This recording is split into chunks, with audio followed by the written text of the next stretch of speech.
히브리서 11장을 우리는 믿음의 장이라 그렇게 우리가 부르고 있습니다. 히브리서 11장을 보면 우리 앞서간 믿음의 선진들, 믿음의 영웅들이 기록되어 있습니다. 그들의 모든 삶은 믿음으로 살았다 이렇게 기록을 하고 있습니다. 그러면서도 그들의 결국이 기록되어 있는데 세상이 감당치 못하던 사람들이었다. 그러니까 하나님 앞에 믿음으로 승리자들을 그렇게 기록을 하고 있습니다.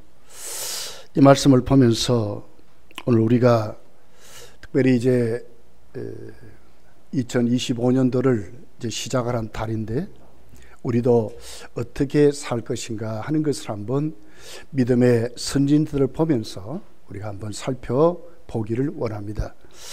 오늘 1절을 보면 그 히브리서 11장의 믿음의 선진들 영웅들이 우리를 응원하는 경주장에 선 신앙인들 같은 우리들이 2025년뿐만 아니라 주님 부르시는 그날까지 믿음으로 달려간다.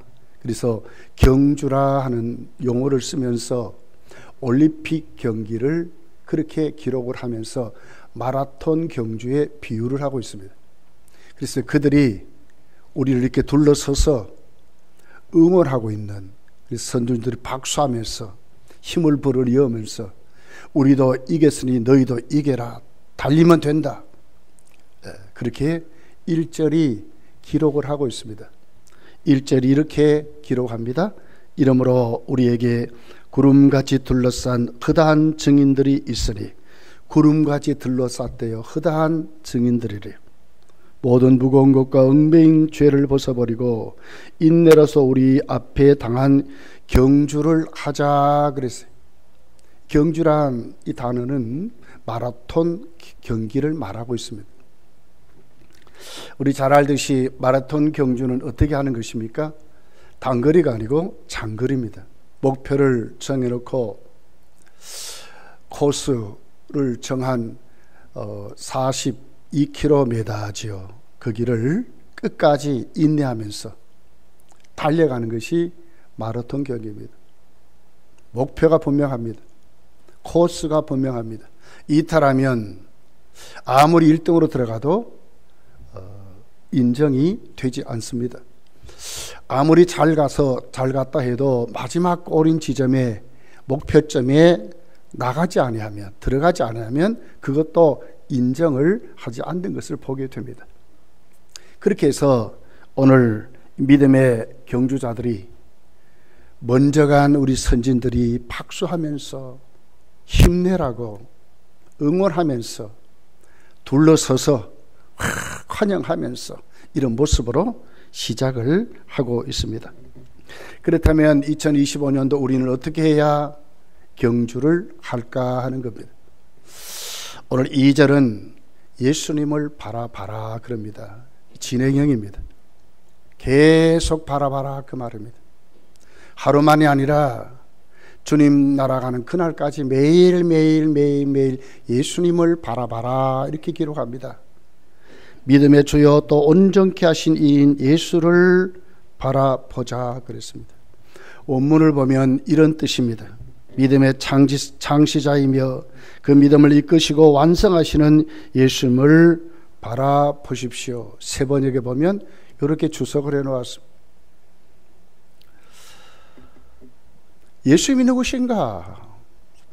오늘 1절, 2절은 그 꼬린 지점을 말하고 있어요. 그 꼬린 지점, 우리 믿음의 마침, 그리고 우리 믿음의 시작, 누구신가 그 말이에요. 고린도전서 9장 26절에 보면 그러므로 나는 다름질하기를 항방하고 같이 아니하고 그랬어요. 마라톤 경주를 하는 그 경주자들이 목표를 정해놓고 이것저것 막 하는 것이 아니라 코스로 똑바로 달려간다고 말하고 있습니다. 여러분 히브리서 11장을 우리가 보게 되면 아벨서부터 시작해서 아브라함, 모세, 노아, 다윗, 뭐 사사들, 또 많은 믿음의 영웅들, 요셉, 야곱, 뭐 많은 믿음의 영웅들이 거기 다 기록됐습니다. 근데 왜 믿음장을 기록하면서 예수님을 기록하지 않았을까? 왜 예수님은 믿음장에서 빠졌는가 하는 거예요. 왜 그렇습니까? 히브리서 11장의 그 믿음의 선진들은 12장에서 응원자이지, 다시 말해 그들도 바라볼 대상을 위해서 달려갈 자라 하는 것으로 그렇게 기록하고 있습니다. 예수님 누구신가? 바로 우리 믿음의 시작이요, 믿음의 결론이요, 믿음을 주시는 창시자이기 때문에 예수님은 믿음장에 빠졌다고 그렇게 기록합니다. 우리 계시론적으로, 구속학적으로 우리가 이해해 보면 예수님은 우리의 주지요, 주. 예수는 우리에게 믿음을 주는 분입니다. 구약의 성도들은 오실 메시아를 바라보고 예수님을 목표해서 그들은 신앙생활을 했습니다. 신약 성도들은 오신 예수님을 함께함으로 신앙생활을 했고, 지금 우리는 다시 오실 예수님을 바라보면서 기대하면서 사모하면서 그 예수님을 영접하는 사람들로 살아가는 것이 신앙 믿음이라고 말하고 있는 것입니다.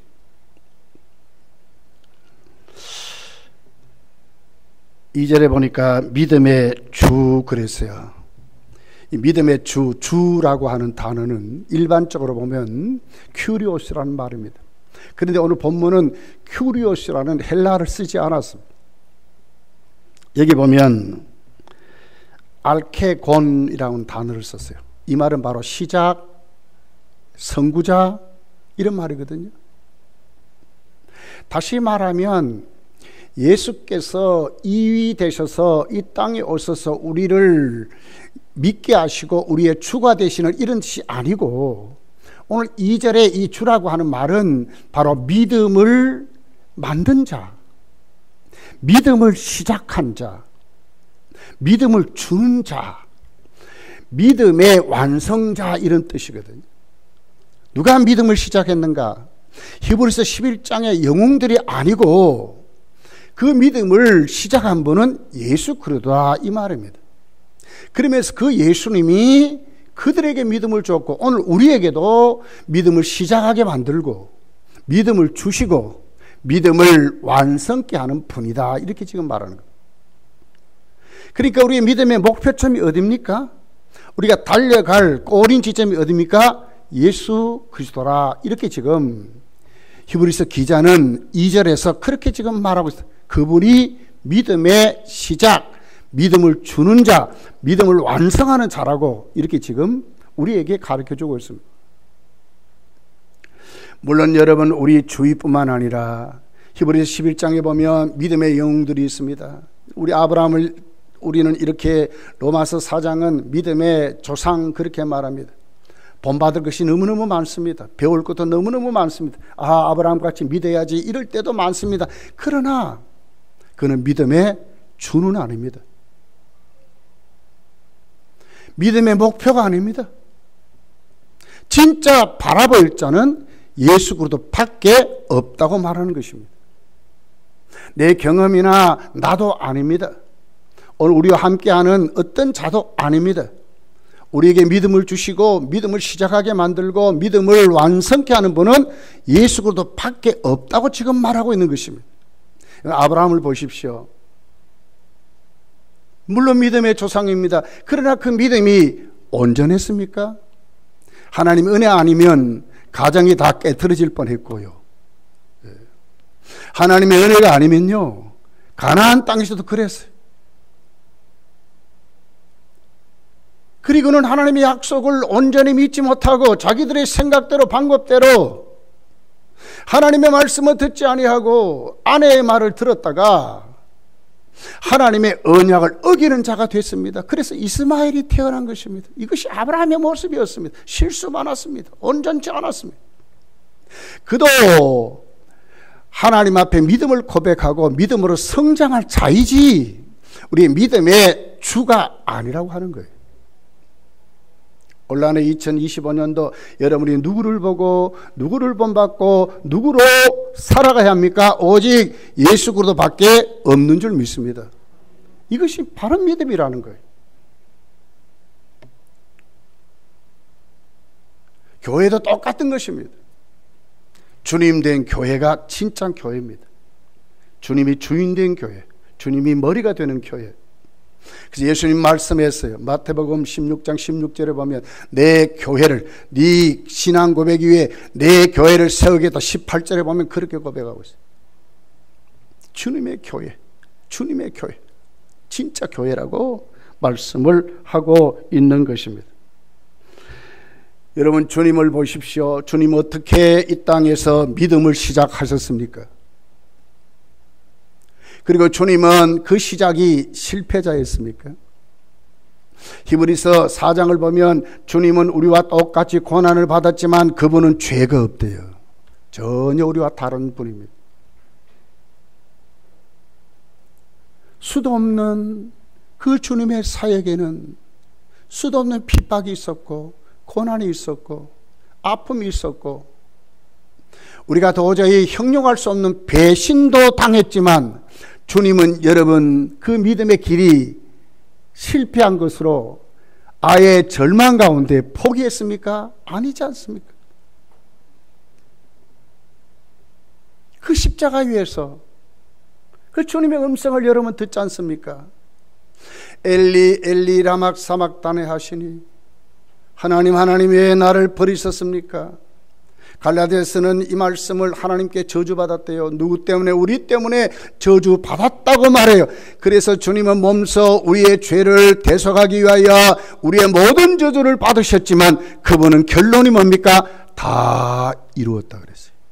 믿습니까? 주님이 승리한 것입니다. 다 이루신 것입니다.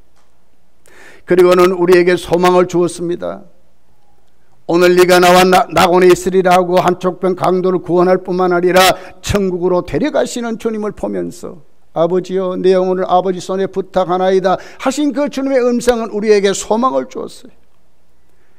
죽음으로 끝나는 인생이 아니라 죽음 후에 우리에게는 더 나은 세계 하나님 나라가 기다리고 있다고 하는 완성자의 모습을 우리에게 보여주었어요. 이분이 주님이십니다. 누구를 의지하고 누구를 바라보고 누구 가운데 여러분 믿음으로 고백하고 살아갈 것입니까? 여러분의 경험도 아닙니다. 성경에 나오는 어떤 위인도 아니고 우리 주위의 어떤 훌륭한 분도 아니라 성도가 바라봐야 될 대상은 오직 예수 그리스도밖에 없는 줄 믿습니다. 왜요? 그분은 우리의 믿음의 주이기 때문에 그렇습니다. 그러면서 2절에 보니까 어떻게 말하면 또 온전케 하신다 그랬어요. 예수는 우리에게 믿음을 주시고 믿음을 시작하게 하실 뿐만 아니라 우리를 온전케 완성의 자리까지 주님이 책임진다 이 말입니다. 주님만이 그렇게 하신다고 말하는 겁니다. 실수 많은 우리들, 죄 짓는 우리들, 허물 많은 우리들, 보잘것없는 우리들,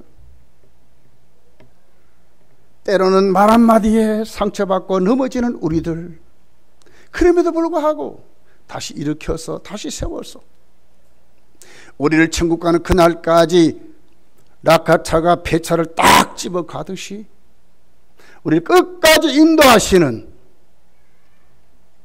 구원의 완성의 자리로 가게 하시는 성도의 견인으로 우리를 집어가시는 분은 오직 예수 그리스도밖에 없다고 말하는 거예요. 우리에게 온전케 하시는 분이다. 원문을 보면 완성하다 그 말이거든요. 이루셨다 그 말이거든요. 주님도 그랬습니다. 그 길을 주님이 먼저 가셨습니다. 그리고 주님은 그 길을 다 이루셨습니다.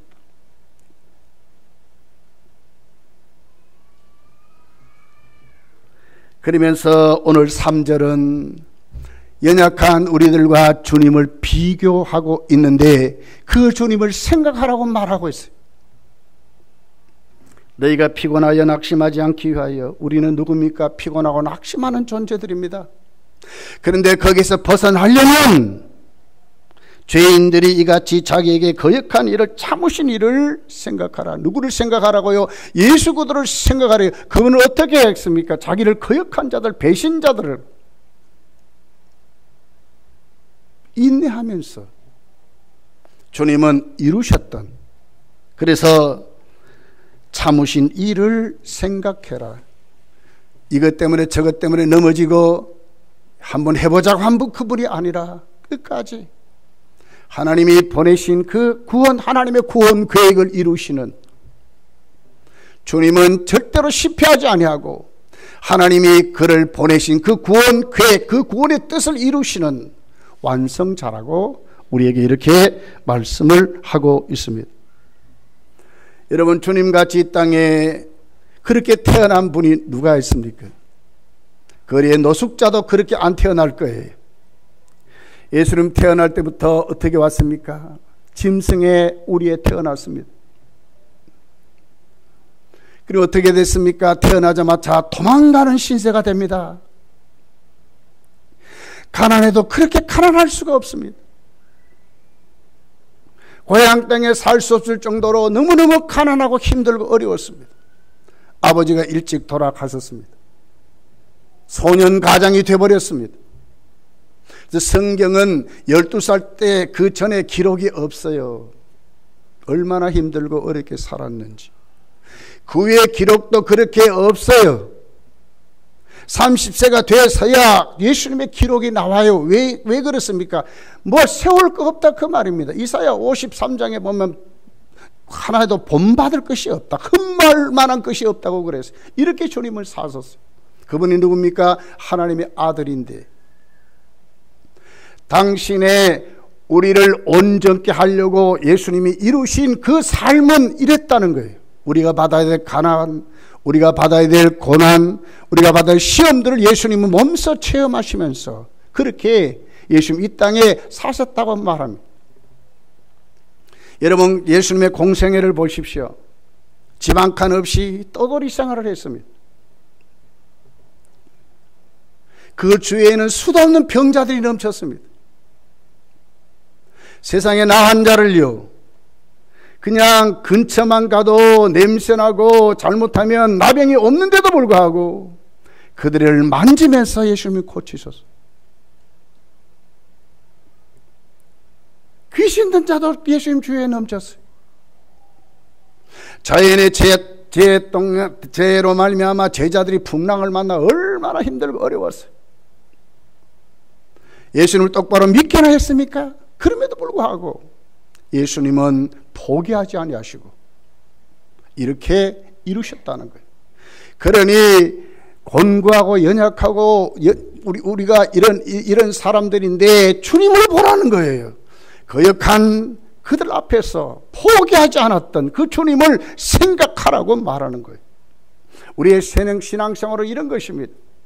모든 것이 캐지나 칭칭 잘된다 이것만이 아니라 때로는 시험거리도 생기고, 때로는 어려움도 있고, 때로는 곤비할 때도 있고, 때로는 좌절할 때도 있고, 절망도 있지만 거기에 세상을 보는 것이 아니고, 거기에 어떤 사람을 보는 것이 아니라, 어떤 상담자를 찾아가는 것이 아니라 바로 그때 누구를 주님을 생각하라는 거예요.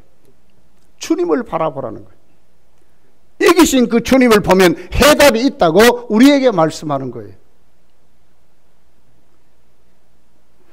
여러분, 히브리서 4장 15절은 이렇게 기록을 합니다. 우리에게 있는 대제사장은 우리의 연약함을 동정하지 못하실 이가 아니요, 다 안다 그 말 아닙니까? 진짜 우리의 형편과 처지를 주님이 나도 모르는 것마저도 주님 다 안다 그 말 아닙니까? 모든 일에 우리가 똑같이 시험을 받으신 이로되 죄는 없다고 그랬어요. 주님도 똑같이 시험을 받았다는 거예요. 그런데 주님은 어떻게 해요? 이기고 완성했다고 이렇게 말해요. 그분을 생각하라는 거예요.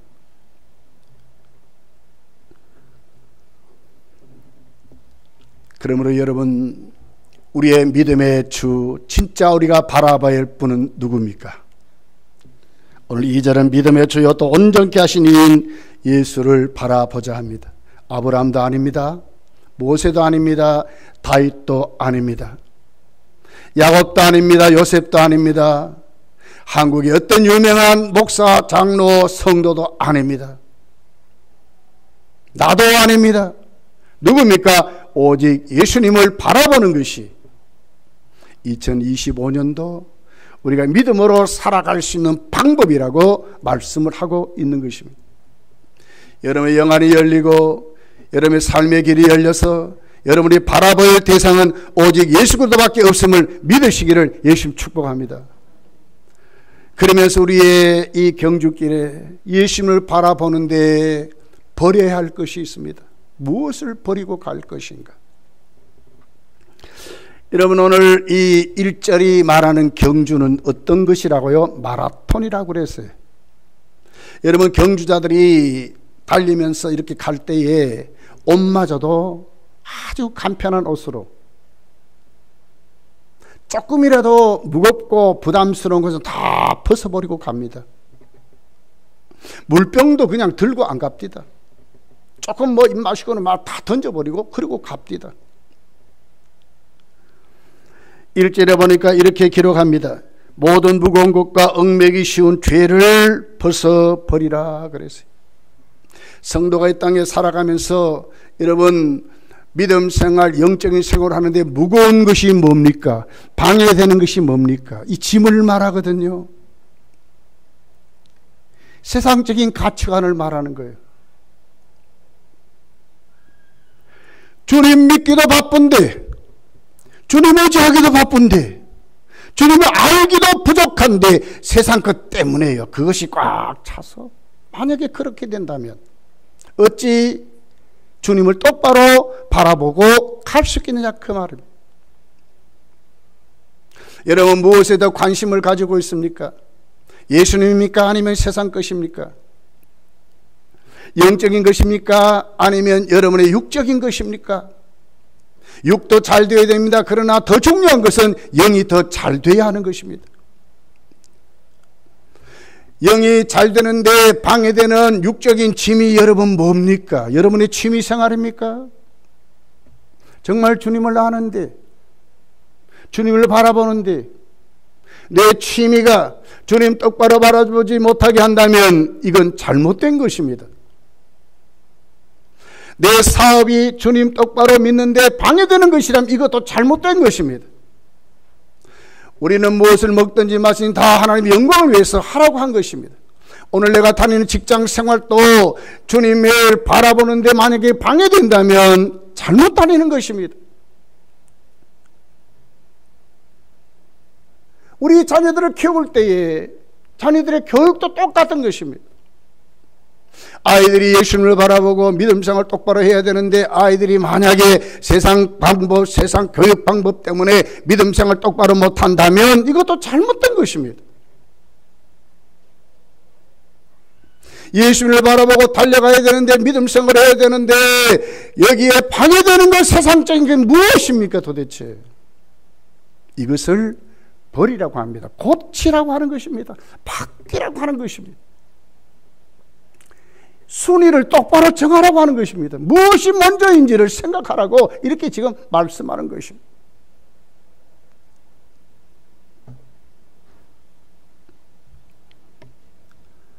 오늘 우리의 습관들, 우리의 취미 생각들, 내 생각들, 내 살아가는 방법들을 잘 조정해 보아야 합니다.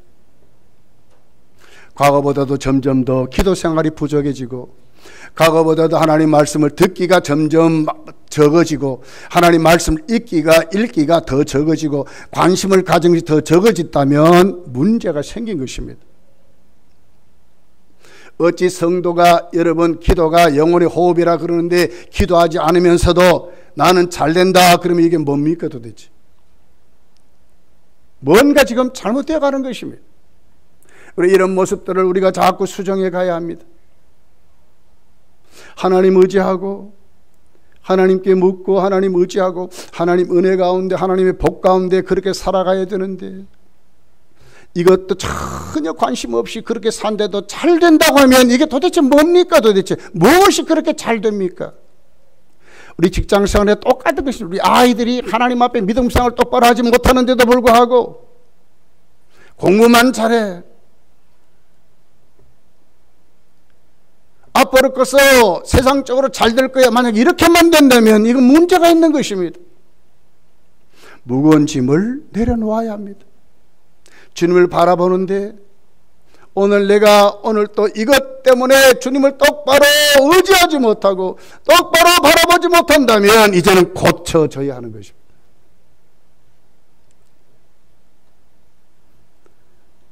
그러면서 이렇게 말하잖아요. 얽매이기 쉬운 죄를 벗어버리라. 죄는 어떻게 우리를 얽어매버린대요. 자유를 주지 못한다는 거예요. 이게 죄라는 말은요, 죄의 본질을 말하는 거예요. 하나님께 삐딱해진 것, 관역을 맞추지 못한 것, 하나님의 계획에 들지 못한 것, 이게 죄거든요. 말씀대로 살지 못하는 게 죄거든요. 이 죄의 본질을 말하는 거예요. 벗어 버리래요. 여러분, 죄는요, 수학 공식 같아요. 죄를 짓게 되면 자꾸 우리에게 더하는 것이 있습니다. 죄는요, 자꾸 증가돼요. 자꾸 퍼져나가요. 죄는 또 빼기 같아요. 빼기. 내 영적으로 약해지고요, 하나님께 죄성스러워지고요, 자꾸 부끄러움이 생기고요, 하나님께 자꾸 나오지 못하도록 우리를 얽어매버려요. 수학 공식 같아요. 하나님과의 관계가 깨어지면 우리 이웃과의 관계도 자꾸 무너져요. 이상해요.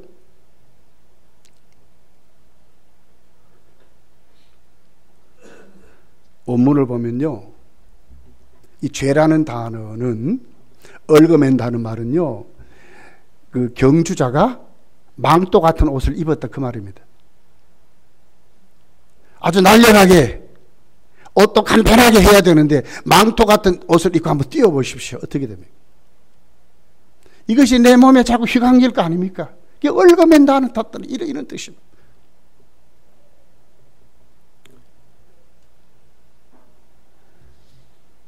여러분, 그렇습니다. 우리가 하나님 앞에 이 모습 꼭 기억해야 합니다.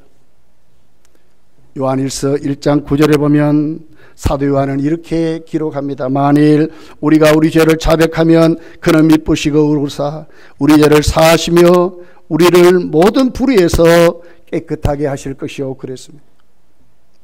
경주자가 예수님을 바라보고 뛰는데 만약에 망토 같은 것이 나를 얽어서 자꾸 얽어매어지면 어떻게 해야 되겠습니까? 벗어버려야 되지 않습니까? 이 벗어버리는 것을 성경이 회개라고 합니다.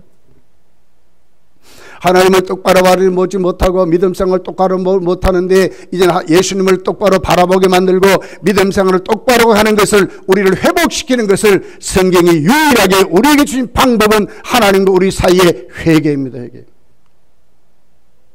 고침받고 새로워져서 다시 뛸 수 있는 힘은 회개로 이루어진다고 말하는 겁니다. 벗어버리라는 겁니다. 2025년도 이제 우리 다 경주자로 이제 올해도 우리가 뛰어가야 합니다. 여러분, 어떻게 뛰어가겠습니까? 예수님을 바라보아야 합니다. 예수를 바라보는 방법은 첫 번째가 버리는 것입니다. 무거운 짐, 우리를 얽고 있는 모든 죄를 벗어버리는 것입니다. 올 한해 여러분 속에 혹여나 하나님 앞에 아직도 내가 낑낑대고 있는, 세상 것 때문에 낑낑대고 있는 거 다 벗어버리고 나를 얽어매는 이 죄를 회개하면서 더 새롭게 일어나서 힘있게 달려가시기를 예수님 축복합니다. 세 번째는, 오늘 성경은 우리에게 뭐라고 얘기합니까? 우리 주님 주실 상급을 바라보고 달려가라고 말합니다. 그러면서 여기에 아주 중요한 단어가 있습니다. 인내하며, 그랬어요. 인내하며. 2절이죠. 그는 그 앞에 있는 기쁨을 위하여 십자가를 참으사, 인내를 말하거든요. 부끄러움을 개의치 아니하시더니 하나님 보좌 우편에 앉으신다. 이게 상을 말하는 거예요. 여러분, 인내는 뭡니까? 참을성을 말하지 않습니까? 그 자리에서 이렇게 이탈하지 않는 일관성을 말합니다. 그러려면 두 가지 조건이 분명해야 합니다. 첫 번째가, 오늘 성경은 내가 오늘 왜 달려가는지 의미를 똑바로 알고 가라는 거예요.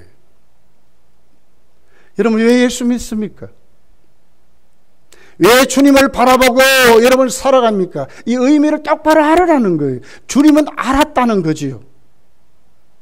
자, 오늘 2절이 이렇게 말하지 않습니까? 그는 그 앞에 있는 기쁨을 위하여 십자가를 참았대요. 뭐요? 그 앞에 있는 기쁨을 위하여. 그 기쁨이 뭡니까? 하나님의 구원 계획을 이루어 드리는 것입니다. 그러면서 자기 백성을 저희 죄에서 구원하는 것이었습니다. 오늘 내가 예수를 믿고 내가 오늘 또 주님을 바라보고 달려가는 이 신앙의 경주의 의미는 도대체 여러분에게 뭡니까? 이걸 찾고 가라는 거예요. 이걸 가지고 가라는 거예요. 그냥 교회 다니는 것이 아니고요. 그냥 자랑스럽게 나는 예수 믿습니다, 이게 아니고요. 확실히 믿고 예수 믿는 자로서의 정체성을 가지라는 거예요.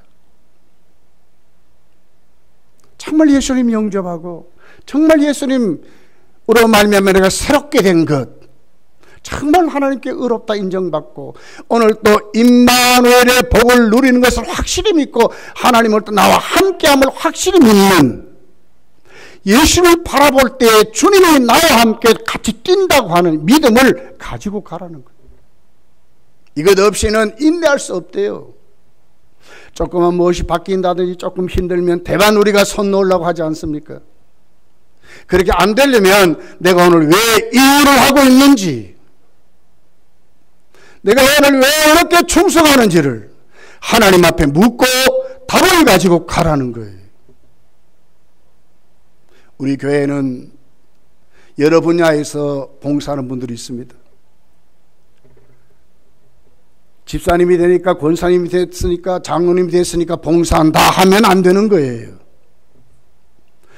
왜 봉사해야 되는지, 봉사할 때 하나님 나에게 어떻게 하시는지, 내가 어떤 힘으로 감당하는지, 오늘 하나님 나에게 주신 이 봉사의 특권이 뭔지 똑바로 알고요. 남달리 하나님 나를 뽑아 쓰시는 그 은혜 앞에 내가 놓여질 때에 여러분 인내할 수 있는 것입니다. 그 일을 감당할 수 있는 것입니다.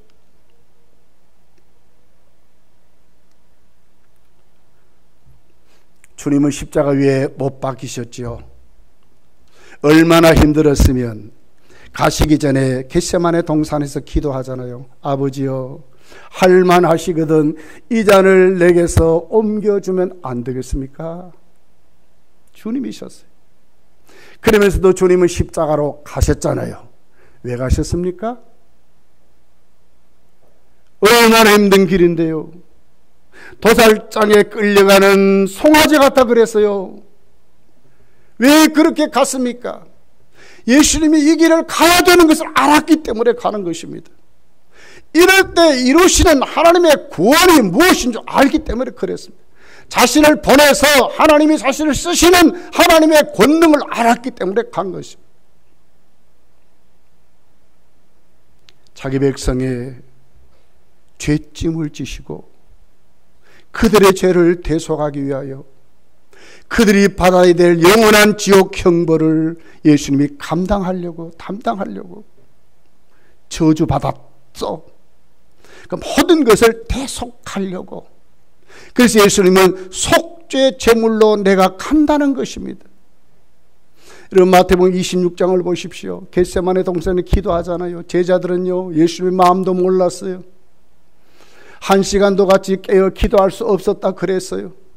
너희들 기도하지 않으면 시험 든다고까지 말했어요. 그런데도 육신이 약하여 이기지 못하고 그들은 쿨쿨 잠만 잤어요. 근데 주님은 어떻게 합니까? 기도한 후에 일어나 함께 가자고 합니다. 이게 무슨 뜻입니까? 주님은 가야 되는 그 길을 알았기 때문에 가는 것입니다. 가자고 그랬습니다. 변화산에 올라가셔서 예수님은 어떻게 됐습니까? 얼마나 변화되셨는지 베드로와 요한과 야고보가 보니까요, 그에게 엘리야가 왔어요. 천군 천사가 난리를 치는 거예요. 그러니까 베드로가 뭐라 그래요? 주여, 너무너무 좋습니다. 여기에 집 짓고 삽시다 그랬어요. 주님이 뭐라 그래요? 아니야, 내려가자고 그랬어요. 왜요? 내려가야 되는 걸 알기 때문에 가시는 겁니다. 우리가 헌신하고 충성하고 우리의 믿음의 길이 뭔지 알면요, 인내할 수 있는 것입니다. 믿습니까? 인내할 수 있는 것입니다. 두 번째로는요, 반드시 그 길을 가면, 예수님 바라보면 그 길 끝에는 우리에게 주어질 상이 있다고 하는 것입니다. 이게 소망입니다. 소망. 그렇기 때문에 믿음은 소망과 같은 거예요. 한 라인에 있습니다. 믿음이 있으면 소망이 있는 것입니다. 우리는 소망으로 구원을 받았다고까지 말씀하셨어요. 그런 것입니다. 오늘 성경이 이렇게 기록하지 않습니까? 예수님은 바로 하나님 보좌 우편에 앉으셨다고 말합니다. 이것이 예수님이 받은 상입니다. 십자가로 가셨습니다. 진짜로 죽으셨습니다. 근데 그거로 끝났습니까? 아니거든요. 다시 부활하시고 승천하여 하나님 보좌 우편에 앉으셨다고 말씀했어요. 빌립보서 2장은 그것만이 아니라 모든 무릎이, 모든 이름들이 예수 이름 앞에 무릎을 꿇었다, 주로 시인한다고 말씀을 하고 있는 거예요. 예수님 받은 상입니다. 여러분, 우리도 똑같은 것입니다. 정말 예수님 똑바로 바라보고요, 믿음으로 소망을 가지고 우리의 길 끝에는, 믿음의 길 끝에는 반드시 주님이 나를 받으시고 나에게 주실 상이 있음을 확실히 믿으면 어찌 충성이 기쁨이 아닐 것이며, 우리의 믿음의 길이 어찌 찬송이 안 되겠습니까? 어찌 믿음으로 못 가겠습니까? 어찌 예수님을 바라보지 못하겠습니까? 요한계시록 3장 10절 11절이 이렇게 기록합니다.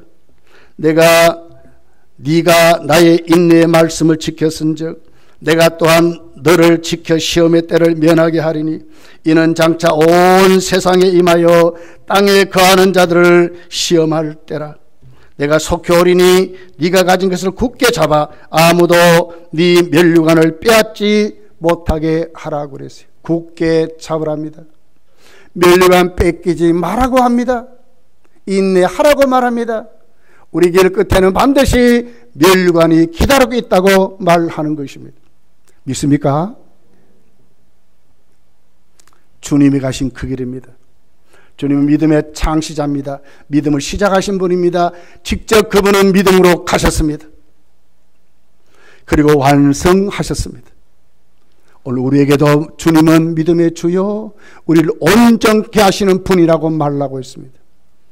2025년도 누구를 의지하고 바라보고 살랍니까? 여러분의 인생관, 여러분의 인생의 철학이 뭡니까? 예수님을 바라보시기를 예수님 축복합니다. 주님 바라보는데 방해되는 것, 이제는 집어 던져버려야 합니다. 고쳐져야 합니다. 바뀌어야 합니다. 그리고 이제는 어떻게 해요? 이제는 진짜로 주님이 받은 그 상 우리도 받는다는 믿음을 가지고 소망 가운데 주님이 이루셨듯이 여러분도 2025년도 멋있게 신앙생활에서 상급받는 여러분의 신앙들이 다 되시기를 예수님 축복합니다. 기도하겠습니다.